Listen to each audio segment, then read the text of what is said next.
Hey everybody. Yep, it's 4 o'clock in the Mountain Valley of Utah, in my Mountain Valley. Oh, I know, I've been rushing to get here.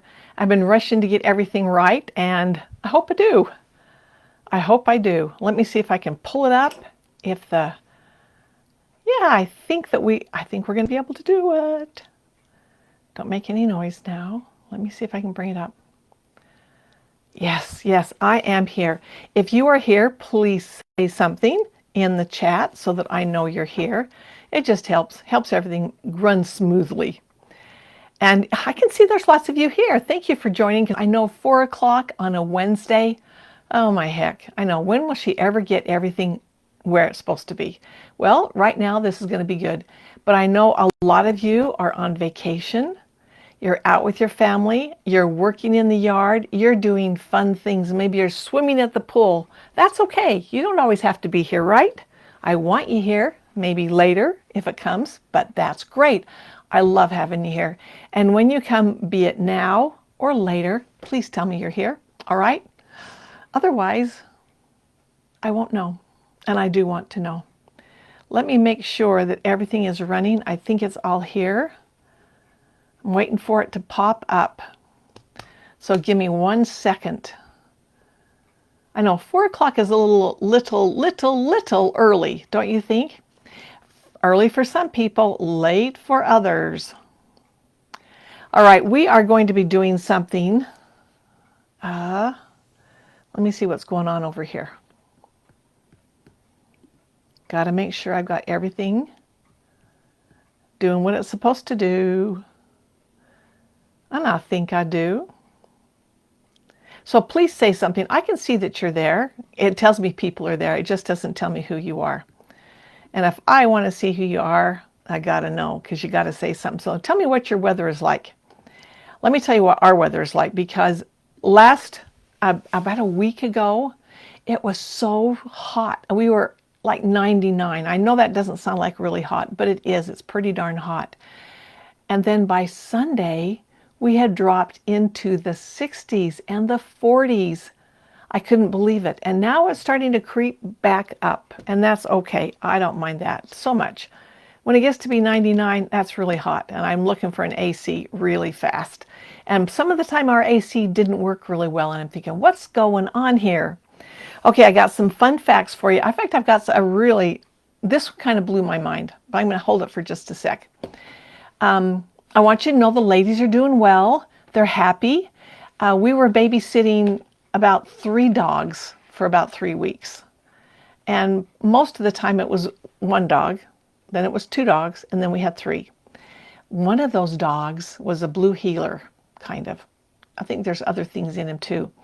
And he would sit out there and watch the ladies in the run. And then he'd bark at them and they'd just sit and watch him, waiting for him to come out and see him. I don't know. During that 3-week period, they laid very few eggs and they were little. And I thought, oh, it's the dogs, because now the dogs are gone. There's only 1 dog left and that one doesn't bother them.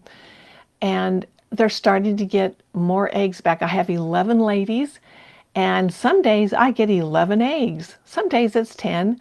But now we're working back up to, I think we had 4 during the dog season, and they did not like it. No, they did not. They did not like the dog, and you could tell. And then sometimes their shell wouldn't even be a shell. I'd go to pick it up and it'd just squish in my hand. It was kind of gross. So I let them eat that one. But that's how it was. I'm thinking, oh dear, oh dear. All right, so if... My ladies are doing well, though. I just wanted you to know. Okay, here's the thing I want. This is the fun fact. Remember how I tell you my daughter always gives me fun facts? Well, look at this. Do you have this weed in your yard? After I read this, I recognized that weed. I thought, that is one I have seen before. I know what it is. It's not a weed I like. And it's got little pricklies all over it. And so you go to pull it, and you get these little pricklies in your hand and you don't like it.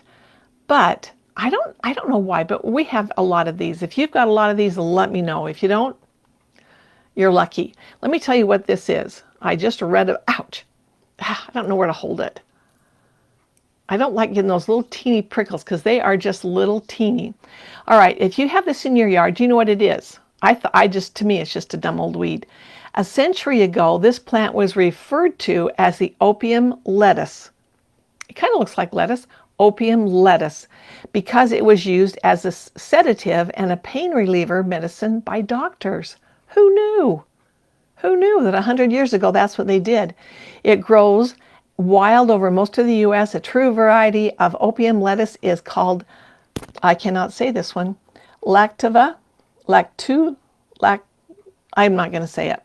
Verosa. I cannot say it. I'll call it opium lettuce. In ancient times, opium lettuce was used as a pain reliever and a sedative. I already said that. The milky stuff that comes out. Remember when you go to pull it or anything, it gets some milky stuff out there? That is what they would collect and dry and use as a natural sedative. Who knew? Who knew? During the 19th century, it gained popularity in Europe as a substitute for opium when it was unavailable. It is also known for providing pain relief without the addictive properties of opium. I don't think I'd get addicted to this. This thing, all I can think about is that it pokes my fingers. Okay, I'm going to carefully put it down because I can see those little slivers on it that want to jab into my fingers, and I don't want it. Anyway, if you've got that, now you know you've got a treasure. Maybe you can start an opium lettuce farm. I don't know. No, you can't. All right. Let me tell you what I want to talk about today in our buddy chat. Because this has been a question that's come up to me several times, and I thought, if a couple of people are asking about it, then let's go over this because I think it's kind of important. So if you want to get a 1/4 inch stitch, and I know that 1/4 inch is the thing you want, a lot of people will sew in 5/8 of an inch, but a 1/4 inch, let me show you the different ways you can achieve a 1/4 inch stitch. We'll go right down here. First of all, I'm going to show you my J foot. Right here, the J foot, if I'm using my J foot and I have my needle in the right hand needle position, then right along here will be my 1/4 inch. I just guide my fabric right along the edge of my foot. And for me, that's really the easiest, quickest. I don't have to change feet to get it. That gives me a beautiful 1/4 inch stitch. And then my foot is all contained on the feed dogs. It's all there, and I don't have to worry about missing something. I don't have to worry about moving my needle. I just move it once to the right hand needle position and right along the edge of my J foot, the one with the spring on it, that's going to be a 1/4 inch. Some of you I know really like to use the 1/4 inch foot with the guide or without a guide. This one has one singular hole in the center. See, my J foot has lots of space there. This one has one hole. And your machine won't know that you've got the J foot on. You have to tell it. So you got to put the needle right in the center needle position, and then you will guide your fabric right along the guide right here, and that will give you a 1/4 inch. The thing about this one, if you want to go to a scant 1/4 inch, you can bump your needle a little over and you'll get a scant 1/4 inch depending on what your pattern really looks for. Right here in this one, you're a little limited as to where you can have that needle be because you want to make sure that it goes down the hole. Because your machine can't tell which foot you have on, you can have this in the right hand needle position and it would jam right into the foot, or the left needle position and it would jam into the foot. If it did that, then you've got a broken needle and a marred up foot. You don't want that. Okay, so here's one way to do it. I'm going to set that up there. And here is another way to do it. Now let's talk about the needle plate. Now most of the baby logs are going to look just like this, so it's not going to be any big surprise. But here is my needle plate, and you can see that the foot is going to be right here on that needle plate when I have it on my machine. But if you look at the markings on the bobbin cover, we've got these right here and that little dotted one right there. Notice that one right there, that is the center needle position. When you're in the center needle position, then this will be, we'll even measure and show you that that's what it is. That right there, the marking on the bobbin cover, is your 1/4 inch right there. So that's an easy one to follow. This is your 5/8, and they're big, they're easy to follow. Down here, you've got 1 inch markings. That side you have more 1 inch markings. Then you've got centimeters right over here. But this kind of boggled my mind at first because I thought, okay, this marking's down here, but if you look back there, they're not in the same place. So I'm going to get my little ruler out here. I'm going to show you. So right here is the 0 mark, but if I take that straight back, it does not have the 0 mark back there. So they're different markings. I thought, why are they doing that? Well, let me tell you why. So this right here is oriented to the center needle position. And you can see there's the center right there. It comes right down to 0. There's your 1/4 inch. There's your 5/8 of an inch right there. Okay, so you're done. And then you know from clear out here where you're going to be. And if you look back here, the 0 is a little to the left. And that means that the markings back here go to the left-hand needle position. So if I lined up my ruler with the 0 back there, you can see that I am going to be in the left-hand needle position, and there is my 1/4 inch right there.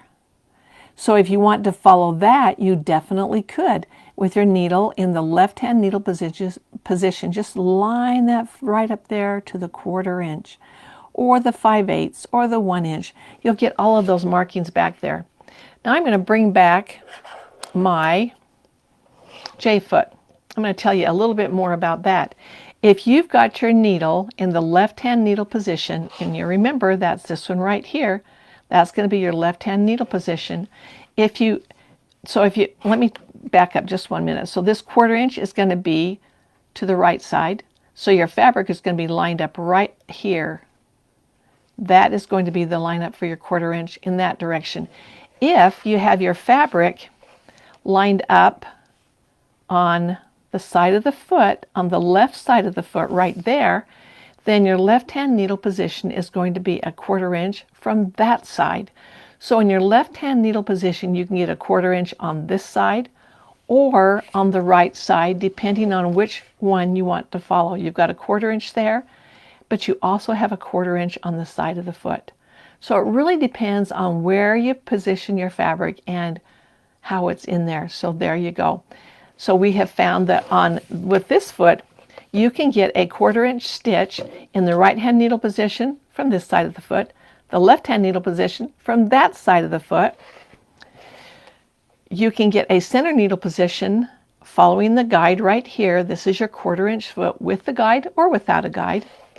Or you can follow your needle plate right here and have it in the center position and get a 1/4 inch there, or the left-hand position and get a 1/4 inch there. So we have just covered 1, 2, 3, 4, 5 different ways that you can get a perfect 1/4 inch stitch. And everybody wants a perfect 1/4 inch stitch, right? Because that's what makes our quilts go round. Gotta have it right, perfectly. Okay, we've talked about a lot of things. Oh, I've got one more thing I want to share.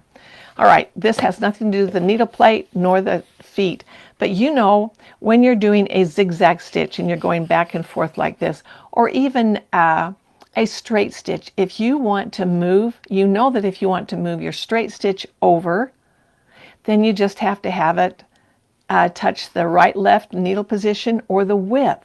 If you're in a straight stitch, it will just move the needle around, right? If you have a zigzag, say, and you want to take that whole zigzag and move it over, you want to shift it. You don't want, because you can't really, in a straight stitch, you can't really make it a wider stitch. So when you do a width, you're just going to have to move the needle. And if you're left-right position, it's just going to move the needle again. When you're in the zigzag stitch, if you do the width button, then it's going to make your stitch wider or narrower. But if you use the left-hand needle position and you want this whole stitch to move completely over, that's going to be your left-right needle position. That's what does it. If you use the width one, it would just make it bigger or smaller.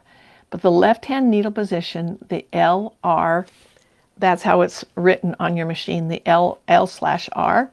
That means it's going to take whatever stitch you have there and just move it over. Because sometimes we need it over, right? Okay, I just wanted to make sure that you understood what the LR button does and why it does that way. Because it's an important one. I really like that button. All right, here is my parting words, and I want you to remember them. We didn't even take very long today. And you guys are not cooperating yet. I want you to make a comment. Maybe you're a little shy, and I'm sorry. I don't want you to be shy. I want you just to speak up. Because here is the thought for the day. I want you to remember this. All right, this one's really important. Your mindset is a magnet. So your mindset's a magnet. If you think blessings, then you attract blessings. If you think problems, you're going to attract problems. So always cultivate good thoughts and remain positive, and then you'll always have good things happen to you. We always have bad things happen sometimes, right? I mean, sometimes a car will pull out in front of you and think, oh, darn, why'd you do that? But if you think blessings, you're still going to have blessings. If you think problems, you're going to have problems. So that's not a fun fact. That is a fact. The fun fact, if I can pick this little guy up again, was this. And see, he's even wilting. I'm going to go put him in the garbage. I'm not going to touch him anymore. Just remember to think positive and be happy, because that's what it's all about.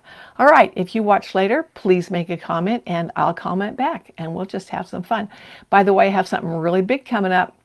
You're going to be hearing about it really soon. So if you're on vacation, let's work around it, okay? All right, everybody. Hey, thanks for joining me today. It's so fun to be here with you. And yes, I'm feeling great. I am feeling so good.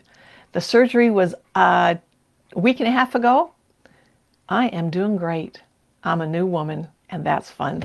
All right, see you later. I will probably see you on Monday. Have a great weekend, and we got the big 4th of July weekend coming up. I can't wait. All right, everybody. I'll see you later. Bye-bye.